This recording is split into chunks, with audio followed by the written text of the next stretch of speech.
Welcome! This is your host, Hungry Little Artist, speaking. Every week I'll attempt to follow a recipe. Today we're kicking things off with a recipe from the book What the Should I Make for Dinner? The answer to life's everyday question in 50 fucking recipes by Zach Golden. The recipe? Lessen your mother's shame with some fucking linguine with heirloom tomatoes and anchovy. Oh, and I couldn't get heirloom tomatoes because I'm not royalty and my butler's on holiday. So we're going with humble, hardworking, common tomatoes instead. The first line in this book reads, cook the linguine in boiled salty water until perfect al dente.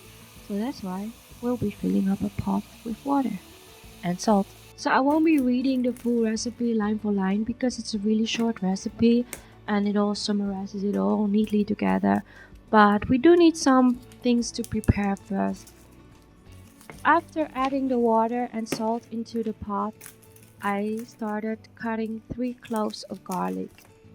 So I'm aware that a lot of people have different methods for peeling the garlic, and what works best for me is cutting the garlic clove in half. Obviously it isn't foolproof because as you can see, and the proof is in the video, I accidentally forgot one. Honestly, it's just a tiny bit, so it wasn't that big of a deal, but I'm just saying, like, this is real life, and in real life you make real mistakes, so I'm leaving it in.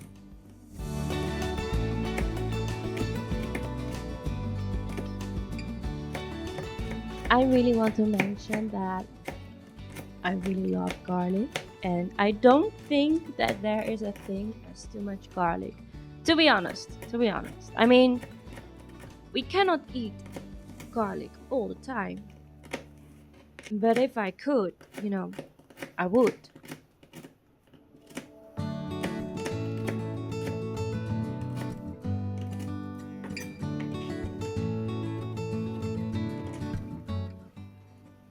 So my boyfriend still has a gas stove, and you should hear the sound. So satisfying, right? Usually when I add spaghetti into a pot, I really try my best to make it even so that everything doesn't stick together. But doing this with one hand was a little bit tricky. So now you see me just doing whatever just to make it look, well, like this. The recipe section of this recipe, it mentions that we should mash the anchovy, but we don't have such fancy tools, I think. So that's why I'm just using the same kind of cheap knife that I have done so far in the video, which was definitely unnecessary because we do have better knives. I don't know what I am doing and why I haven't used those better knives, but let's just say that we're gonna trust the process.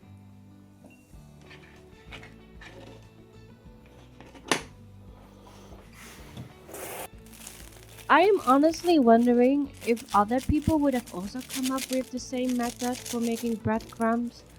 I kind of felt like this was my instinct, but I know that you can also use other tools which are probably better.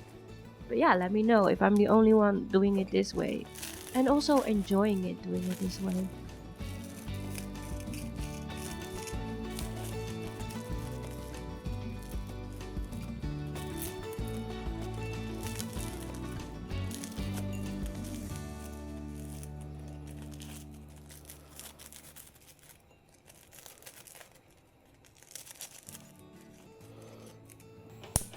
Next step is to make room for the saute pan. And I did burn my fingers a little bit because I didn't use any towel or glove. Here's just a drizzle of oil, extra virgin olive oil to be exact.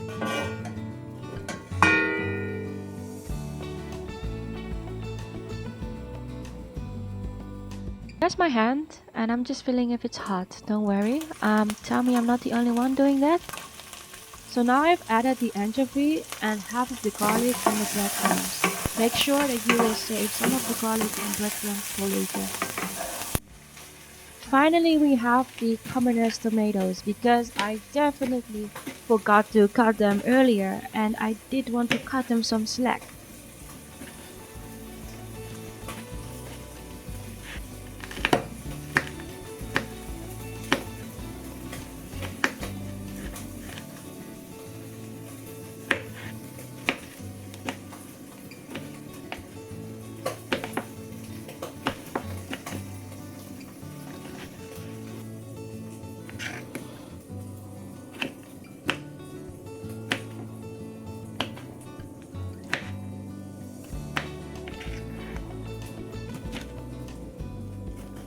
And as you can see, somewhere along the way, I totally forgot what I was doing, and I have decided to cut the tomato totally the opposite way of what I was doing before. So I also must admit that when Marnix and I went shopping, we had bought like 9 pinch balls. 6 of them were those smaller sizes that you see in this video. There were 3 bigger ones. Somehow I didn't think of using that for my video. So there's that. So now the rest of the olive oil and the garlic and the breadcrumbs have been added to the pan.